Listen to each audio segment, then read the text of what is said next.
ایک نوجوان جو بڑا خوبصورت تھا، شادی بھی کر لی اور شادی کے بعد اپنی بیوی کے ساتھ وقت گزارنے لگا۔ اب چونکہ وہ زیادہ بعض اوقات آدمی بیوی کو چاہتا ہے، وہ زیادہ چاہنے لگا، زیادہ اس کو اپنی بیوی سے محبت ہو گئی، مگر وہ عورت بھی عجیب تھی، اس کو اپنے شوہر کی ماں میں کوئی دلچسپی نہیں تھی۔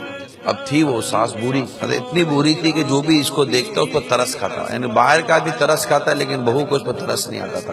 اور ایسی عمر میں نا عموماً ماں اپنے بیٹے اور اپنی بہو کی خدمت کی بڑی اس کو حاجت ہوتی ہے کہ بیٹا بھی میری خدمت کرے گا تو میری بہو بھی میری خدمت کرے گی، ایک امید ہوتی ہے۔ اب وہ جو بیٹا تھا وہ بھی عجیب و غریب طبیعت کا مالک نکلا، ماں کی نہ خدمت کرتا نہ اس کی وہ دل جوئی کرتا، وہ ماں تھی کہ کبھی بیٹے کی شکایت نہیں کرتی تھی، بہو جو الٹا سیدھا بولتی برداشت کرتی، صبر کرتی، بیٹے کو نہ بولتی کہ ایسا کہیں گھر برباد نہ ہو جائے۔ اب چند سال گزرنے کے بعد بہو کی نفرت بڑھتی گئی اور اس کا بڑھاپا بھی بڑھتا گیا، لیکن بیٹا میں ایک کوالٹی تھی کہ وہ ماں کو نفرت نہیں کرتا۔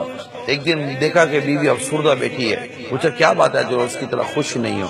جواب دیا تمہاری بوڑھی ماں جو ہے نا، اس کے ہوتے ہوئے کیا کوئی اس گھر میں ایسی مذاق کرے گا، کیا خوش رہے گا؟ اب بہت ہو گیا، ہمارا اب ایک ساتھ رہنا مشکل ہے، اب یا تو اس گھر میں میں رہوں گی یا تمہاری ماں رہے گی۔